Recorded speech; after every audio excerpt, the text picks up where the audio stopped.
The Grand Assembly Hall of the Galaxy 7. Summit Station stretched before Admiral Park Minjun like a vast amphitheater of steel and light. Representatives from 7 major civilizations filled the curved seats, their varied forms, creating a tapestry of alien life. Park stood at the central platform, his dark uniform crisp and formal, while holographic displays floated in the air around him. This was humanity's moment. After 50 years of being the newest and weakest members of the galactic community, humans finally had something worth showing. Park could feel the weight of billions of hopes pressing down on his shoulders. The assembly waited with polite but distant interest. Most species viewed humans as creative, but limited. Earth's technology always seemed rough and simple compared to the elegant solutions of older civilizations. The Vorling technocracy had energy systems that could power entire planets. The Kryn Dominion built warships that could shatter moons. What could humans possibly offer that would matter? Park activated the main display. A massive hologram materialized above the platform, showing a sleek vessel unlike any ship in the known galaxy. Its hull curved in impossible ways, and strain energy field rippled across its surface like water. Honored representatives, Park began, his voice steady and clear. I present the Paradox-class fleet, humanity's contribution to galactic defense. Murmurs rippled through the crowd. Some delegates leaned forward with curiosity. Others whispered to their aides. The hologram rotated, showing the ship from every angle. Its design defied conventional engineering. Where other ships had obvious engine ports and weapon arrays, this vessel seemed almost organic in its smooth construction. High Engineer Zelthax of the Vorling technocracy stood up, his forearms gesturing at the display. His crystalline body caught the light as he spoke. Admiral Park, these specifications cannot be correct. Your display shows faster than light travel without hyperspace gates. That violates basic physics. Park nodded calmly. I understand your concern, High Engineer. Please continue reviewing the technical data. Zelthax's aide handed him a data tablet. The engineer's eyes widened as he read. His voice rose in pitch. This is worse than I thought. Your shields allegedly grow stronger when attacked. Your engines produce more energy than they consume. These things are impossible. Laughter began to spread through the assembly, not cruel laughter, but the kind directed at a child who claims to have built a flying machine from cardboard. Several delegates shook their heads, clearly thinking this was some kind of mistake or misunderstanding.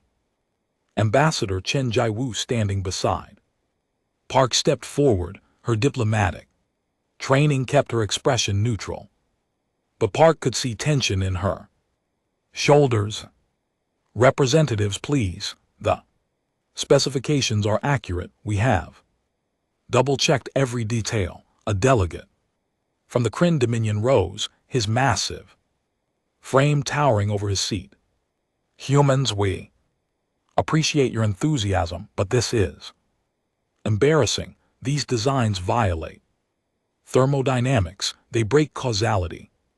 Ships like this cannot exist in our universe. Other voices joined in agreement.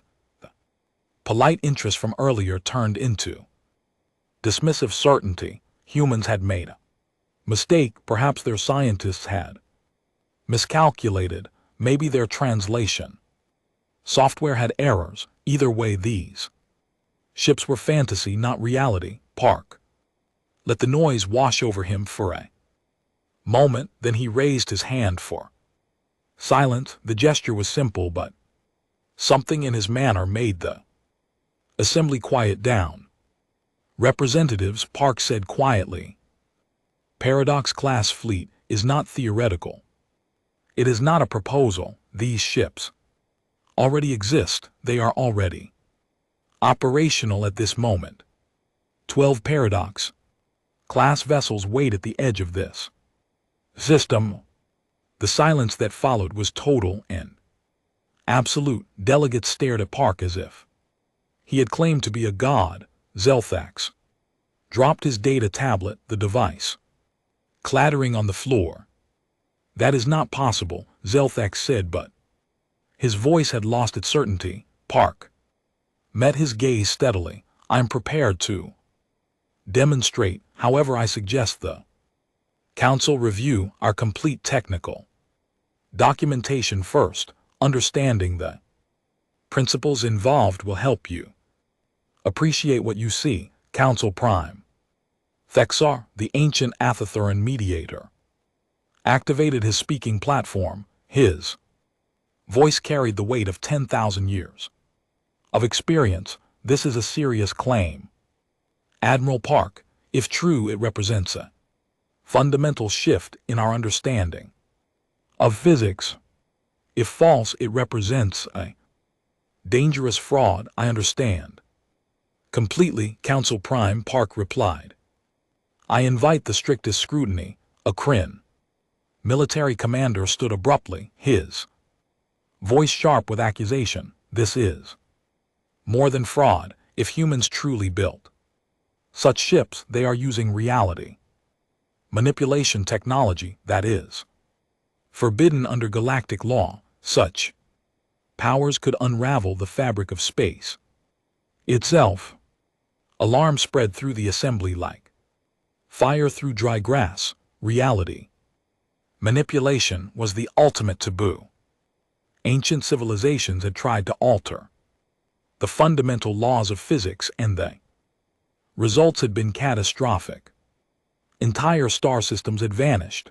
The galaxy still bore scars from those experiments. Park raised his hands, trying to calm the rising panic. We are not manipulating reality. We are working within physical laws, just using principles that others have not explored.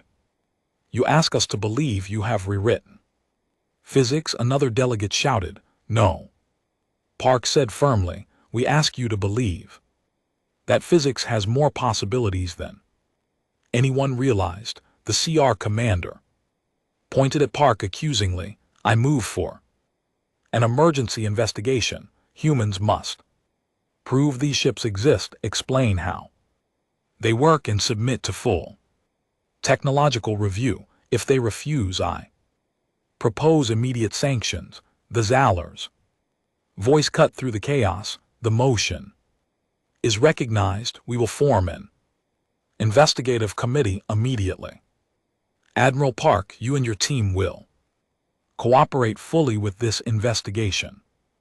Of course, Council Prime, Park agreed. As the assembly dissolved into urgent discussions and emergency motions, Park and Chen retreated to a side chamber.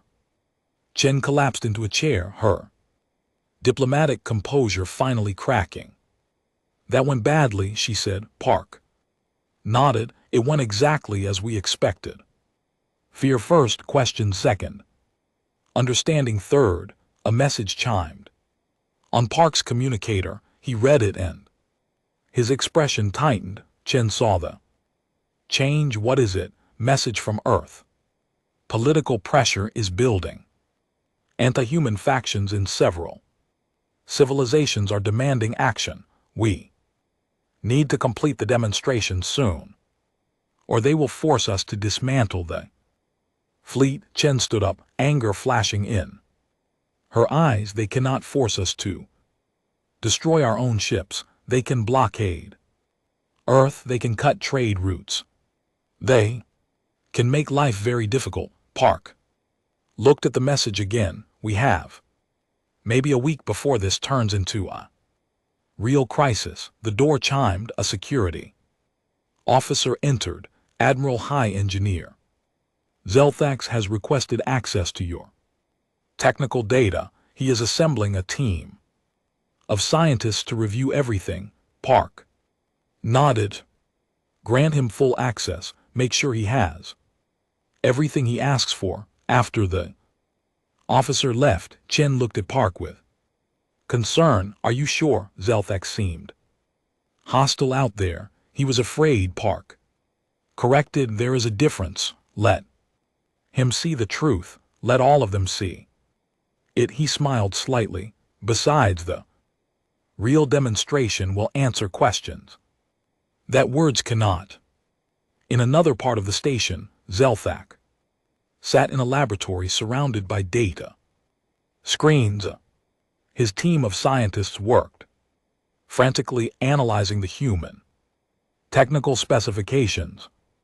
The more they read, the more confused they became. The human design should not work. Every established principle of physics said these ships were impossible, yet the mathematics checked out. The engineering made sense. The humans had somehow found loopholes in reality itself. Zelthax felt something he rarely experienced, genuine fear. If humans could build impossible ships, what else might they build? What other rules might they break? The universe had laws for good reasons. Breaking those laws had consequences. His assistant approached nervously. High Engineer, I have completed the energy consumption analysis. The numbers are confirmed. These engines truly produce more output than input. Zelthax looked at the data, hoping to find an error. There was none. Impossible, he whispered, but the evidence said otherwise. Somewhere at the edge of the system, 12 ships waited in silent formation. Their crews watched the distant station and prepared for what would come next. They knew the demonstration would change everything. On the bridge of the lead ship, Captain Li Haiyan Wu studied his orders. Show the galaxy what humanity had built. Prove the impossible was real. Do it without starting a war. Li smiled grimly. Just another day in the human fleet. The secure research facility occupied an entire section of the summit station. Scientists from all 7 civilizations gathered around holographic displays, their faces showing mixtures of confusion, disbelief, and growing alarm. High Engineer Zelthax stood at the center, his crystalline form reflecting the glow of data screens. Dr. Han Su-jin walked into the room with quiet confidence. She carried no notes, no devices. Everything she needed was in her mind. As the chief engineer of the Paradox class project, she had lived and breathed this technology for 15 years. Thank you for coming, Dr. Han, Zelthax said stiffly. We have reviewed your technical documentation. Nothing makes sense. Perhaps you can explain how you built ships that violate the laws of physics. Han smiled slightly. We did not violate anything, High Engineer. We simply stopped accepting limits that others assumed were absolute. She activated the central display. A schematic of the Paradox class engine appeared, rotating slowly. Let me start with what you call our impossible engine. You say it produces more energy than it consumes. That should break conservation of energy, but it does not. A CR scientist interrupted. The readings clearly show output exceeding input. That is the definition of perpetual motion. It cannot exist. You are correct that perpetual motion cannot exist. Han agreed. Our engines are not perpetual motion devices. They tap into zero-point energy through precisely timed quantum fluctuations. Zelthax made a dismissive gesture. 0-point energy extraction is theoretical. At best, the energy required to access it exceeds what you could possibly gain. That was the conventional wisdom, yes. Han said patiently, but conventional wisdom assumed we would try to access point energy continuously. We do not. Our engines pulse in exact synchronization with quantum foam fluctuations. We borrow energy at moments when the universe essentially is not watching closely. She brought up new diagrams showing timing mechanisms measured in fractions of nancons. The precision required was staggering. One scientist whistled softly. Despite herself, this level of timing precision is impossible to maintain. A Vorn engineer protested. It was impossible, Han corrected, until we developed quantum processors that operate outside normal time flow. They adjust timing faster than causality can propagate. The room fell silent. What Han described was not impossible in theory, but the engineering challenges were so enormous that every civilization had dismissed it as impractical centuries ago. Zelthax studied the diagrams with new attention.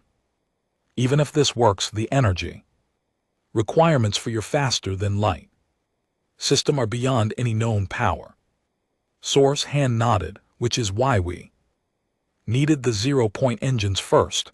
Now, regarding FTL travel without hyperspace gates, she changed the display again. We do not break the light speed barrier. We redefine what local space means. Explain, Thexler commanded. The council Prime had joined the review session, concerned about what the scientists were discovering. Hyperspace gates work by creating tunnels through higher dimensions, Han said, but they require massive permanent installations. We asked a different question. What if we could make a ship create its own temporary gate? She showed animations of space folding around a ship. We generate a quantum field that convinces local space it is somewhere else. From outside, the ship disappears and reappears instantly. From inside, we simply move normally through the field. Bubble, a young Etherium scientist, spoke up excitedly. The spatial uncertainty principle. You are exploiting quantum indeterminacy on a macro scale. Exactly, Han said. Pleased, most species focused on making technology more certain, more predictable. Humans went the opposite direction. We built technology that uses uncertainty as a feature, not a flaw. Zelthax was beginning to understand, and it disturbed him deeply. Your shields that grow stronger under attack. Let me guess, they redirect incoming energy through quantum entanglement. Han smiled. Very good, High Engineer.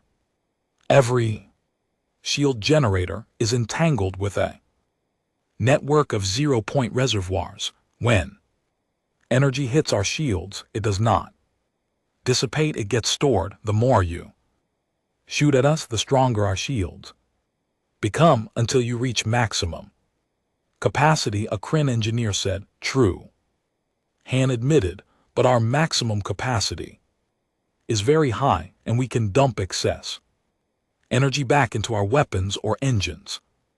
Nothing is wasted. The room buzzed with conversation. Scientists argued, calculated, and debated. The human technology was not impossible. It was merely improbable, impractical, and incredibly difficult, but it was real. Zelthax raised his voice for silence.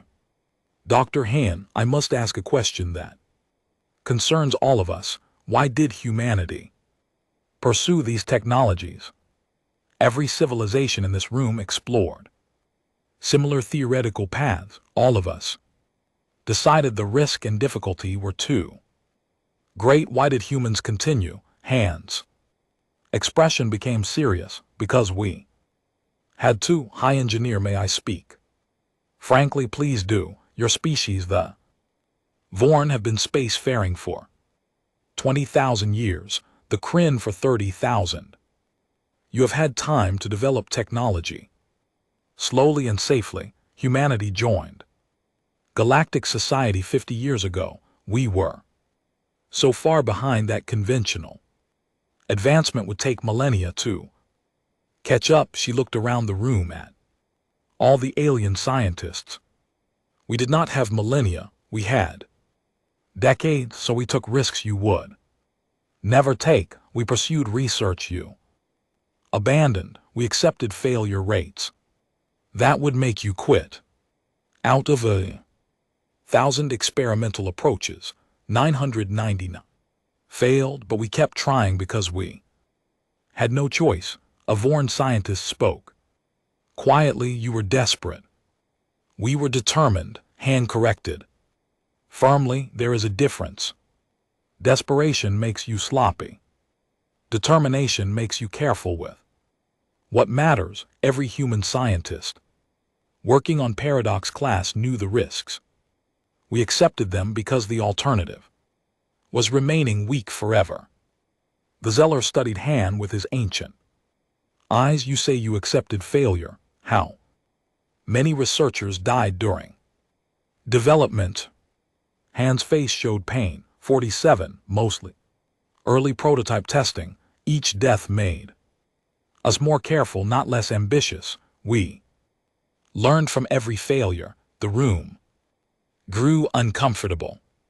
Most advanced civilizations had not suffered research casualties in centuries. Safety protocols prevented such tragedies, but safety protocols also prevented breakthrough innovation. Zelthax pulled up another file and his expression darkened.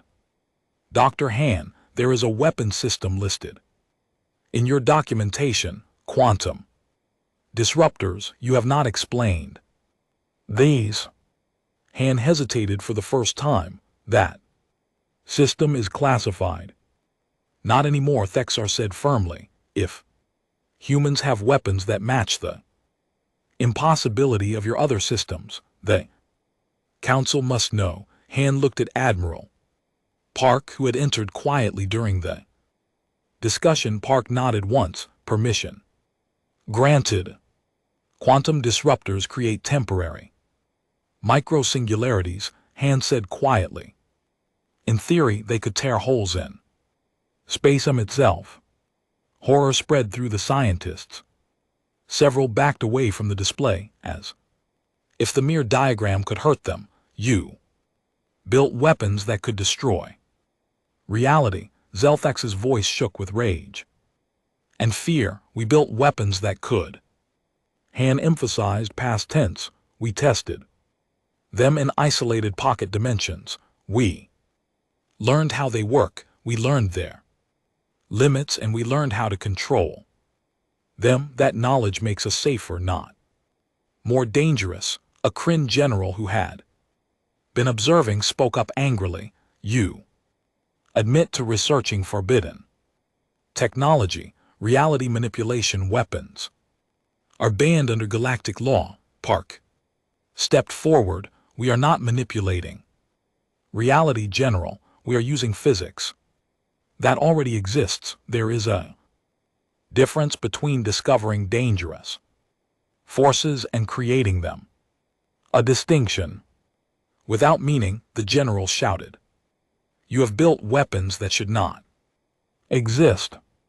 We built weapons that we needed to understand, Park replied calmly, because if we could theorize them, so could others. Would you prefer we remained ignorant? If an enemy develops similar weapons, would you want us defenseless? Theixler raised a hand for silence. Admiral Park raises a valid point. However, the Council cannot ignore that humans possess technology that frightens even our most advanced scientists. We must suspend this session while the Full Council considers these revelations as the scientists filed out, many giving Han and Park suspicious or fearful. Looks Zeltax approached them. Dr. Han, I owe you an apology. I called your work impossible. I was wrong. It is merely terrifying. Han met his gaze. High engineer, every major technology was once terrifying. Fire, nuclear power, artificial intelligence. Humans learn to master each one, not because we are brave, but because we are stubborn. After everyone else had left, Park and Han stood alone in the empty facility. That could have gone better, Han said. Quietly, Park shook his head. That went exactly as needed. Now they understand what we built. Tomorrow we show them why. The demonstration zone floated in empty space, far from any planets or stations. Hundreds of observation vessels formed a wide ring around the designated area. Media drones buzzed everywhere, broadcasting to billions across the galaxy. This was the moment everyone had been waiting for with either excitement or dread. Captain Li Haiyan Wu stood on the bridge of the HNS Perseverance, the lead ship of the Paradox-class fleet. Around him, his crew worked with practiced efficiency. Half were human, the other half were alien volunteers who had joined during the development program. They had seen these ships in action. During testing, they believed in the technology. All ships report ready, his tactical officer announced. Li nodded. Open channel to Summit Station, Admiral. Park's face appeared on the main screen. Captain Li, you are cleared for demonstration. Show them what humanity built. Understood, Admiral. Beginning Test 1. Li turned to his navigator, a young woman named Kim Min. Prepare for spatial fold. Target coordinates Epsilon 7. Coordinates locked. Kim confirmed. Fold drive charging. On the observation vessel, scientists monitored every sensor they had. This was the moment of truth. Could human ships really travel faster than light? Without hyperspace gates, fold drive at full power, Kim announced, initiating 3, 2, 1. Mark. The Perseverance did not accelerate. It did not blur or fade. One instant it was there, and the next instant it simply was not. Every sensor in the observation fleet registered the same impossible reading. The ship had vanished without using hyperspace. It had not traveled through space. It had redefined where it was. 7 seconds later, the Perseverance reappeared on the far side of the system. The distance was 3 billion km. At light speed, the journey should have taken almost 3 hours. Ship had done it in 7 seconds without entering hyperspace. Silence filled the observation fleet. Then chaos erupted. Scientists shouted at their instruments, convinced there must be errors, but every sensor told the same story. Humans had just broken the fundamental rules of galactic travel. Zelthax, watching from his observation ship, felt his understanding of physics crumble. Impossible, he whispered, but he was watching it happen. Li allowed the observers 15 minutes to verify their readings. Then he initiated Test 2. All vessels, begin shield demonstration. He commanded. 6 observer ships moved forward. Weapons armed, these were controlled tests using measured firepower. Each ship represented a different civilization's weapon technology. They would fire on the Perseverance to test the shield claims. Shields to defensive configuration. Li ordered. Stand by to receive fire. The first observer ship fired an energy beam that could melt through standard military armor struck. The Perseverance's shields, glowed bright blue, every sensor. Watching expected to see the shield weaken, instead they strengthened. The second ship fired, then the third.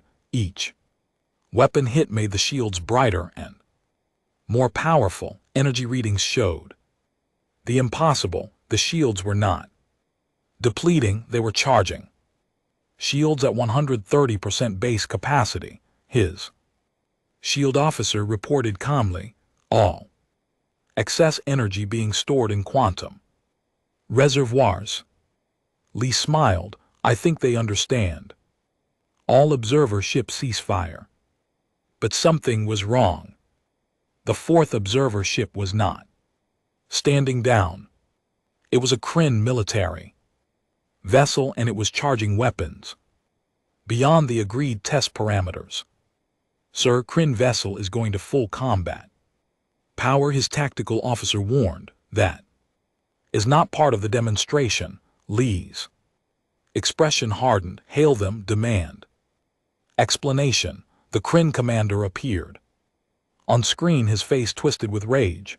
I will not watch humans mock the natural order. Your ships are an abomination. You break reality itself, Commander. Stand down immediately, Lee commanded. You are not authorized for combat action. I am authorized by the universe itself, the Kryn commander shouted. Ships that should not exist must not exist. 4 more Kryn vessels decloaked around the demonstration zone. They had been hiding, waiting. This was a planned attack. Admiral Park's voice came over emergency channels. All units, this is not an authorized action. Kryn government is being contacted. Do not escalate. But the rogue Kryn ships opened fire. Full military power, not test weapons. Beams designed to destroy battleships hammered into the Perseverance. Lee gripped his command chair, shields holding shields at 180% and rising. His shield officer reported, voice steady despite the attack. They are literally charging our defenses. Return fire, Lee ordered. Disable only. I want their weapons offline, not their ships destroyed. Perseverance responded with precision that shocked everyone watching. Human weapons powered by the very energy the Kryn were throwing at them targeted the enemy ships with surgical accuracy. Weapon arrays exploded. Engine, the cells went dark. Within 2 minutes, all 5 Kryn attack ships were drifting, disabled but intact. The Kryn commander stared at his dead console in disbelief. How? We hit you with everything. Yes, you did, Lee said coldly. Thank you for the energy. Now sit quietly while real commanders sort out this mess. The observation fleet erupted in emergency transmissions.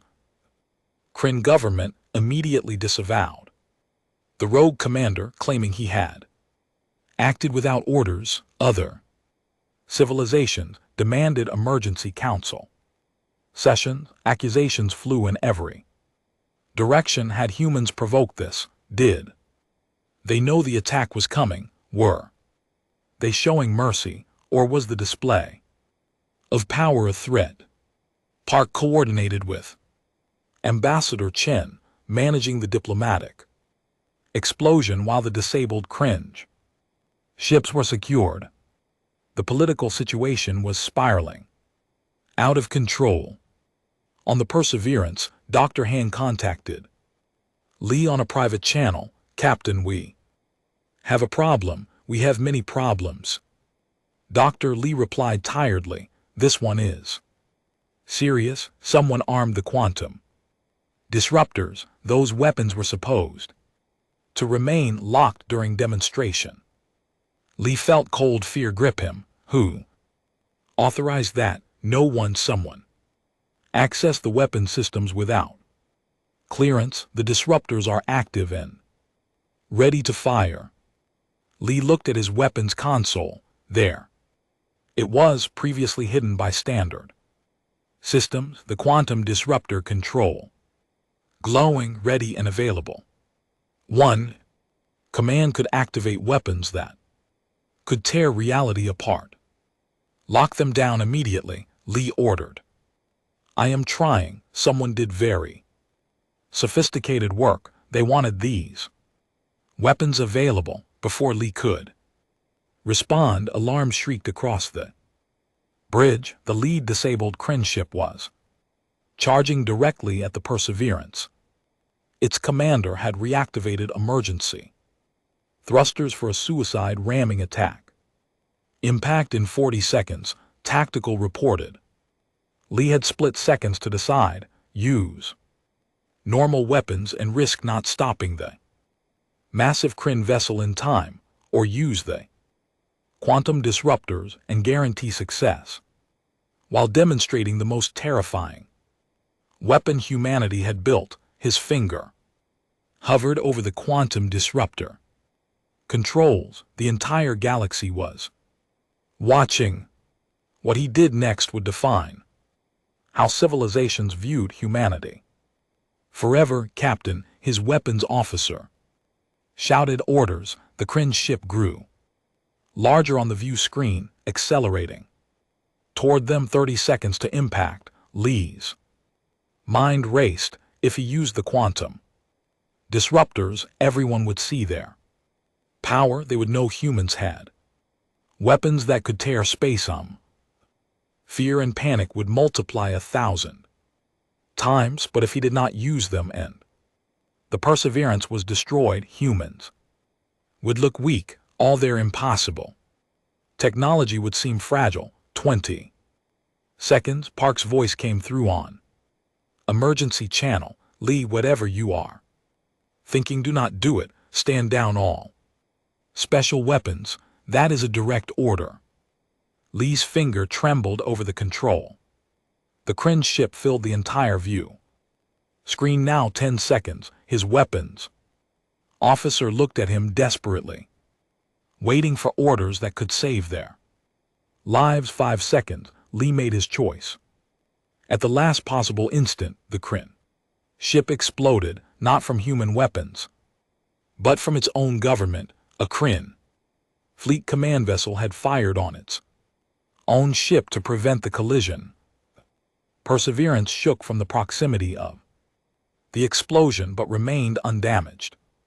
Lee fell back in his command chair, breathing hard. His finger had been 1 second from pressing the quantum disruptor trigger. Captain, are you all right? His first officer asked. Lee nodded slowly. Yes, but that was too close, much too close. On the summit station, Thexar called an emergency session.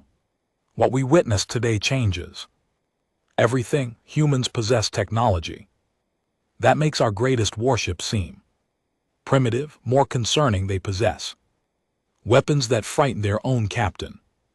We must decide immediately. Do humans remain in Galaxy 7 or do they become a threat we must contain? The vote would determine humanity's future, and after what everyone had just witnessed, that future looked very uncertain. The emergency council chamber felt smaller than usual. 7 civilizations, represented by their highest leaders, sat in a circle. In the center stood Admiral Park and Dr. Han, surrounded by holographic displays showing the demonstration footage. Outside the chamber, hundreds of diplomats and officials waited for the decision that would shape galactic politics for generations. Council Prime Thexler spoke first, his ancient voice heavy with concern. Admiral Park, humanity stands accused of possessing weapons that threaten the fabric of reality itself. Your quantum disruptors were active during the demonstration. We have confirmed this through sensor logs. Park did not deny it. Yes, Council Prime, someone activated them without authorization. We are investigating who and why. That is irrelevant, a Kryn general declared. Harshly, the fact remains that you have these weapons, you have deployed them on military vessels, you must surrender this technology or face immediate quarantine. Ambassador Chen stepped forward. Quarantine, you mean blockade? Earth cut off our trade, isolate our civilization. That is not justice, that is punishment for innovation. Innovation. Zelthak stood, his crystalline body rigid with tension. You call reality breaking weapons innovation? These quantum disruptors could tear apart space itself. We have sensor data now. We know what they can do. Dr. Han raised her hand with respect. High engineer, you do not know what they can do. You know what your sensors suggest they might do. There is a significant difference. Then explain. Commanded, tell this council exactly what quantum disruptors do. No more secrets. Han took a deep breath. Quantum disruptors create micro-singularities at targeted locations. These singularities exist for only microseconds, but during that time they create intense gravitational shear. In theory, if improperly controlled, these shears could cascade and tear holes in local space. The chamber erupted in angry voices. Several delegates stood, shouting accusations. Chen had to raise her hands repeatedly for order. You built weapons that could destroy reality. A delegate screamed. We built weapons that could affect space. Han corrected firmly. And then we learned how to control them. We tested them in isolated pocket dimensions. We ran thousands of simulations. We know their limits. A Vorlean scientist spoke from the observation deck. Dr. Han, your testing methodology was insane by our standards. You activated these weapons before fully understanding their consequences. No, Han said sharply, we activated them after understanding their mathematics. The only way to truly know a technology is to build it and test it. Theoretical understanding is not enough. Every human scientist working on this project knew the risks. We accepted them. Park added, and we learned something crucial. These weapons are terrifying. Yes, but they are also controllable. We understand how they work now. That knowledge makes the galaxy safer, not more dangerous. The Zala raised a hand for silence. Admiral Park, I am 10,000 years old. I have seen civilizations rise and fall. I know that forbidden knowledge seems safe to those who discover it. Right until it destroys them. He looked at Park with ancient sadness. Why did humanity pursue this research? Why take such terrible risks? Park met his gaze steadily. Because we had to know if it was possible. If we could theorize quantum disruptors, so could others. Would you prefer we encountered such weapons while ignorant of how they function? I would prefer such weapons never exist at all. Thexar replied. That preference requires controlling what people think. Park said quietly, ideas cannot be uninvented. The mathematics exist, the physics exists. Anyone with sufficient knowledge could theorize these weapons. Would you ban mathematics itself? A thoughtful silence fell over the chamber. Park pressed his advantage. Esteemed council, humanity has a history with dangerous technology, nuclear weapons, biological warfare, artificial intelligence. Each time we face technology that could end our civilization, each time we had a choice: ban it and hope no one else develops it. or understand it and learn to control it. Chen spoke up. We chose understanding not because we are brave, but because ignorance kills. When nuclear weapons were developed, humans tried to ban them, but other nations built them anyway. The ban only meant those who followed it were vulnerable. We learned that lesson painfully. So you built weapons that break reality, because you feared others might do so. First, Zelthax asked, we built them to understand them, Han emphasized. Knowledge is not the same as intent. We can build quantum disruptors. We have no intention of using them except in desperate circumstances. Park activated a new holographic display, but that brings us to why we truly built the Paradox-class fleet. Council members, I need to show you something.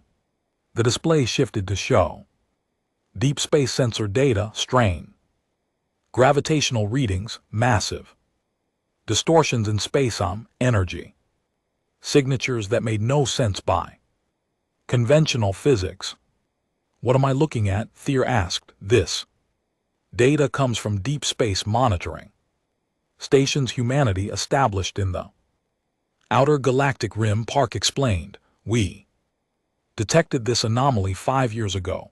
It is approaching the galaxy from intergalactic space. He enhanced the image based on current velocity and trajectory. This object or entity will reach the galactic edge in approximately 200 years. A CR scientist stood. That is your justification.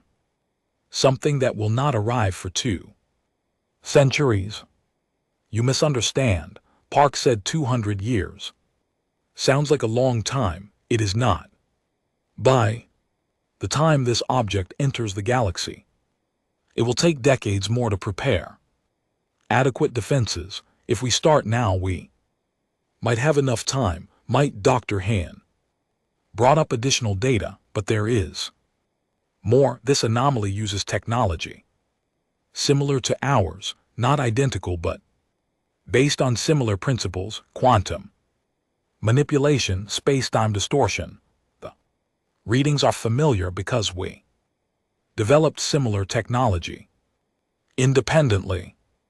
The implications crashed through the chamber like a shockwave. Zelthax stared at the data in horror. You are saying this entity, whatever it is, already has technology like yours.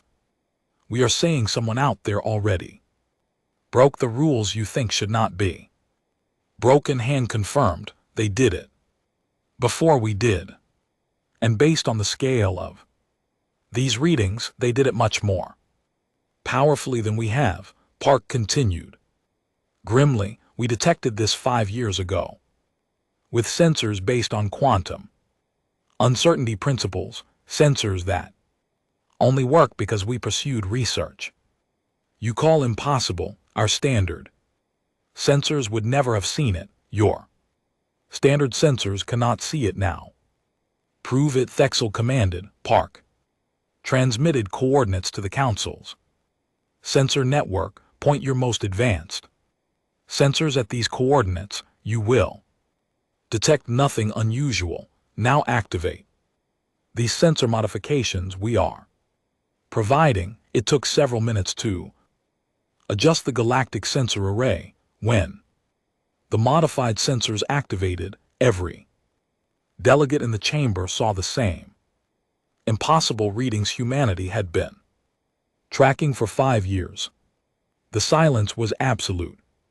Finally, Thexler spoke, his voice shaken. This reading is confirmed by every human station monitoring that region of space. Park confirmed. We have watched it approach for 5 years. We built the Paradox-class fleet because conventional technology will not be sufficient. A Vorline scientist asked the question everyone was thinking. How do you know conventional technology will not work? Park's expression became grim. Because 3 months ago we sent a Probe to investigate more closely. It was destroyed by weapons we had never seen before, weapons that use quantum disruption on a massive scale. This entity, whatever it is, has technology similar to our quantum disruptors, but much larger, much more powerful, Dr. Han added quietly. You accused us of building weapons that should not exist. We built them because someone out there already has them. We built them to survive. The council chamber erupted in emergency discussions. Delegates shouted.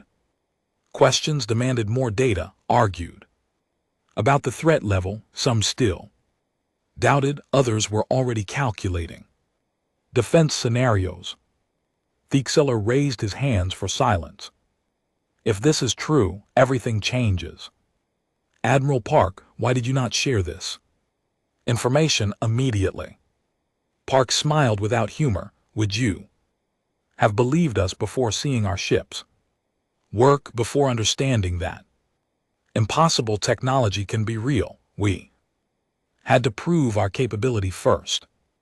Otherwise, you would have dismissed this threat the same way you dismissed our technology.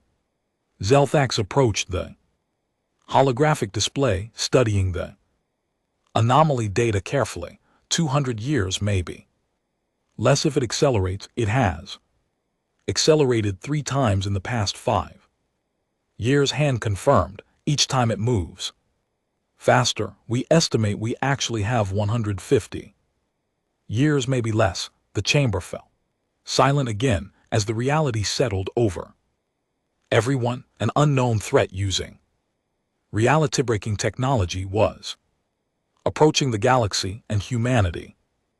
The newest and youngest galactic civilization was the only one who had developed tools to detect it and potentially fight it. Thixar looked at Park with new understanding. Your impossible ships, your terrifying weapons, all of it was preparation. All of it, Park confirmed. We did not pursue this research carelessly. We pursued it desperately because we saw what was coming and we knew we were not ready. A cringe general spoke grudgingly. You should have told us sooner. Park met his gaze. Would you have listened, or would you have called us alarmist, fear-mongers, humans trying to justify dangerous research? No one answered because everyone knew the truth. They would not have listened. Thexar stood, his decision made. This changes everything. If what Admiral Park says is true, we do not have time for fear or doubt. We have time only for preparation. 6 months after the summit crisis, the Joint Research Facility on New Sol hummed with activity. Scientists from all 7 civilizations worked side by side with human researchers. Atmosphere was tense but productive. Old prejudices died slowly, but necessity drove cooperation faster than diplomacy ever could. Dr. Han walked through the main laboratory, observing the mixed teams at work. A Vorline mathematician argued physics with a human engineer. Kren, weapons specialist, studied quantum field generators alongside researchers from Earth. Every day brought new discoveries as alien precision met human creativity. High engineer Zelthax approached her, carrying data tablets filled with calculations. His crystalline form seemed less rigid than before, as if months of working with humans had softened some of his certainty. Dr. Han, I must admit something, he said quietly. We were wrong, not about the danger of your technology that remains very real, but about its necessity. After 6 months of work, I finally understand why humanity pursued these paths. Han smiled. What changed your mind? Zelthax gestured to the teams around them. Working with your people Watching how you think, Vorn science. Seeks elegant certain solutions, we. Avoid uncertainty because unpredictability seems like failure, but humans treat uncertainty as opportunity. We have no choice, Han replied. Our technology always lagged behind yours. Elegant solutions were already taken. We had to explore messy, uncertain approaches because the clean paths were closed to us. A young Vorn scientist rushed over, excitement clear in her movements. Dr. Han, high engineer, the planetary defense grid prototype is ready for testing. They followed her to the testing chamber. Inside a massive containment field, a scale model of a planetary defense system hummed with power. It combined human quantum field technology with Vorn mathematical precision. Result was something neither civilization could have built alone. Begin test sequence, Han commanded. System activated, generating a shimmering field that surrounded the model planet. Automated weapons fired at the field from multiple angles. Each impact made the shield stronger, just like the Paradox-class ship shields, but this version covered an entire world. Energy efficiency is 94%, the Vorling scientist reported, far beyond our initial estimates. The mathematical optimizations you provided made this possible.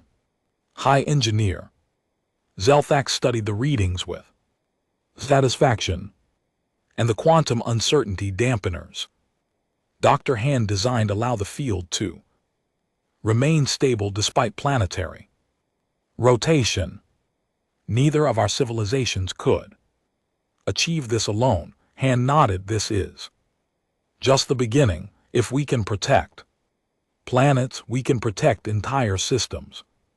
As they left the testing chamber, Zelthax asked, have there been new developments regarding the anomaly?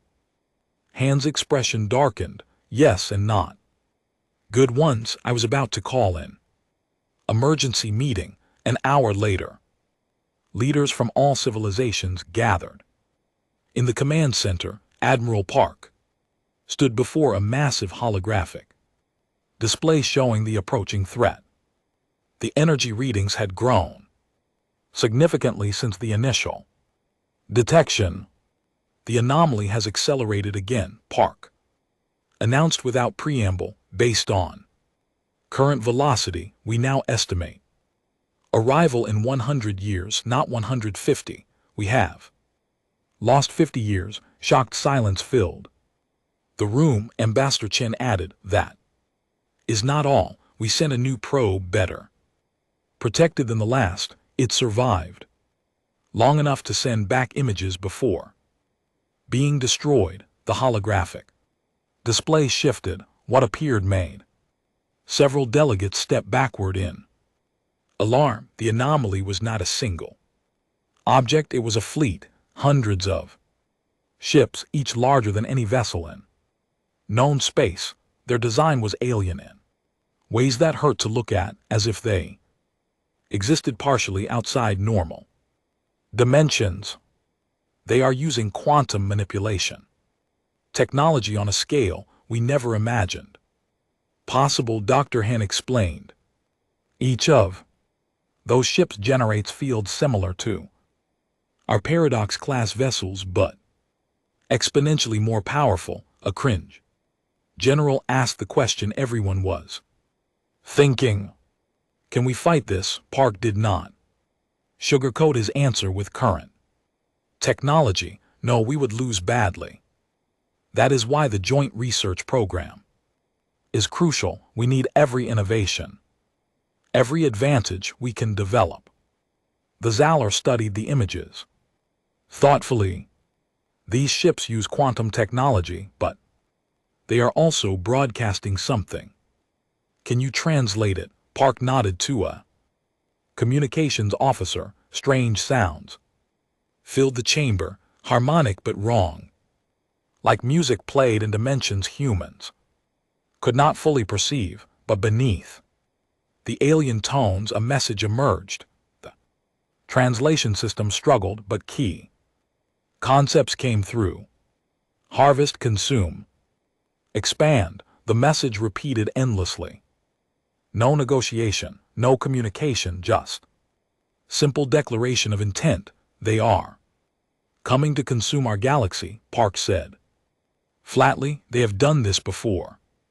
These ships are not explorers or traders, they are harvesters, ambassador. Chen spoke up, trying to find diplomatic solutions. Even now, could we negotiate? Find out what they want, perhaps offer an alternative. They have already told us what they want, Thixar said sadly. Everything. They do not seek negotiation any more than a farmer negotiates with wheat. The bleakness of that reality settled over the chamber. For several minutes no one spoke. Finally, a Vorling counselor asked, "What do we do?" Park straightened and his voice gained strength. "We do what humanity has always done when facing extinction. We refuse to accept it. We build, we innovate, we prepare, and we fight." He activated new displays showing construction schedules, research programs, and fleet deployment plans. The Galaxy 7 Council has approved the Defense Initiative. All civilizations will contribute resources, technology, and personnel. We will build a combined fleet using the best of everyone's capabilities. Dr. Han added, the joint research program will focus on 3 priorities. First, planetary defense systems to protect our worlds. Second, enhanced detection networks so this fleet cannot surprise us. Third, weapons capable of fighting quantum, manipulating enemies. Weapons like your quantum disruptors. Zelthax said. It was not a question. Yes, Han confirmed. And other systems we have not yet imagined. We have 100 years. That sounds like a long time, but it is not. We must use every moment. Over the following weeks, the initiative gained momentum. Shipyards across 7 civilizations were told for new construction. Scientists who had spent careers in their own specialized fields learned to collaborate across species barriers. Engineers combined technologies in ways that would have seemed impossible a year earlier. Captain Li Haiyan Wu received a promotion to admiral in command of the 1st Combined Fleet Wing. His crew included humans, Vorling, Kryn, and others. They trained together, learning each other's strengths and compensating for weaknesses. The first new ship launched 6 months later. It bore design elements from all 7 civilizations, but was based on human paradox class principles. They named it the GDF Unity, the first vessel of the Galaxy 7 defense fleet. At the dedication ceremony, representatives from every civilization gathered. Admiral Park stood at the podium looking out at the diverse crowd. 1 year ago you called our ships impossible, he began. You said they broke the laws of physics. You were afraid of what we had built. He paused, letting that sink in. You were right to be afraid, not because our technology is dangerous, but because we built it to face something more dangerous. He gestured to the Unity hovering in space. Beyond the viewing windows, that ship represents what we can achieve together. Human innovation, Vorling precision, Kryn strength, Etherian wisdom, every civilization's best qualities combined. Ambassador Chen stepped forward. The enemy coming toward us does not negotiate, does not trade, does not understand anything except consumption. Against such a threat, we have only one choice: stand together or fall separately. Theixler rose, his ancient form seeming stronger than before. I have lived 10,000 years. I have seen countless conflicts and crises, but never have I seen civilizations unite so quickly against a common threat. Humanity taught us something important. They taught us that impossible is not a limit, it is a challenge, Zelthax added. 1 year ago, I called Dr. Hand's work terrifying. I still do. But now I understand that sometimes we must face terrifying truths to survive. Universe is not safe. It is not predictable. It does not care about our comfort. We must adapt or perish. Dr. Hand stood beside the other speakers. We have 100 years, maybe less if the enemy accelerates again. That is not enough time to be perfect, but it is enough time to be ready if we work together. If we refuse to accept defeat. If we choose to believe that survival is possible. The ceremony ended with the Unity departing on its first patrol. Aboard the ship, a mixed crew worked in harmony. That would have seemed impossible a year earlier. Human captains learned from Vorley navigators, Kryn warriors, respected human tactics. Every species brought something valuable. In the deep space, monitoring stations, sensors tracked the approaching fleet. 100 years and closing, but now instead of one young civilization watching helplessly, 7 civilizations worked together to build defenses in research facilities.